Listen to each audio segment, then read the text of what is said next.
এটা কারেক্ট কাদের এদের 5,000 টাকা জরিমানা, এগুলো বাইরে রাখতে পারবেন না, অনাদায়ে জেল হবে। কিন্তু আমি জেল দিতে চাচ্ছি না, আপনি তো নিবেনই, কিন্তু আগে হচ্ছে জরিমানা। আর ফার্দার এটা ভেতরে ঢুকাবেন, এই রাস্তার মধ্যে না। এইদিকে অনেক বাচ্চারা যায় না, স্কুল কলেজগামী বাচ্চারা যায় না, বা পথচারী যায় না। আপনি যদি এই তেলের সিটা সিটা যদি গায়ে আসে, এটা তো আপনার করাই। এখন তো এটা এখানে রাখছেন, এটা তো করাই, আপনি তো এখানে রান্না করেন।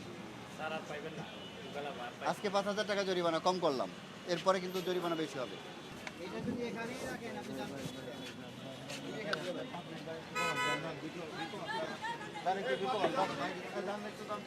আপনার বাইরে থাকে কিনা বলেন, তাহলে মিথ্যা বলেন কেন?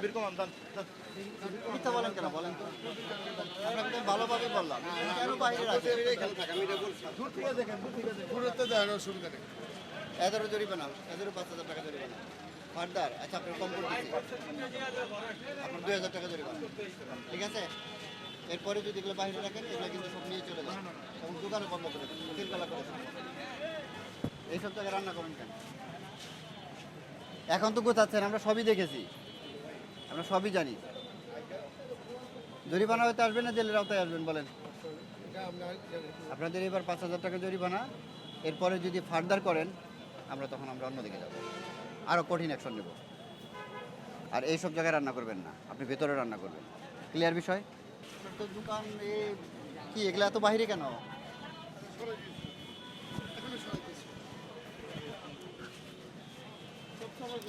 আপনাদের 3,000 টাকা জরিমানা, ঠিক আছে? 3,000 টাকা জরিমানা।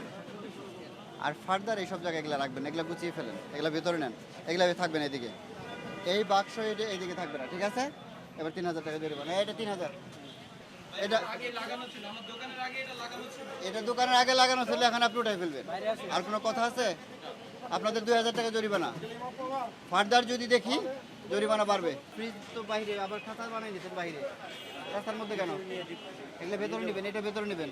এবার 5,000 টাকা জরিমানা, এরপরের বার আসলে কিন্তু মোটা অঙ্কের জরিমানা হবে, ঠিক আছে? সিজার আছে যার কাছে, আর টাকটাই দিকে নিয়ে আসতে বলেন। এটা কার? আপনারা চলে যান, এখন এগুলো সব গাড়ি তুলবে। অনেক সময় পেয়েছেন, অনেক সময় পেয়েছেন। গাড়ি তোলেন, গাড়ি তোলেন। এক দোকানে এটা নিয়ে যান, আর অফিসে ডাকবেন, আর আমি দেখবো। ভাঙতে বলছিলাম না, এটা ভাঙে নাই, নাহলে ওর বিরুদ্ধে নিয়মিত মামলা দিয়ে দেবো।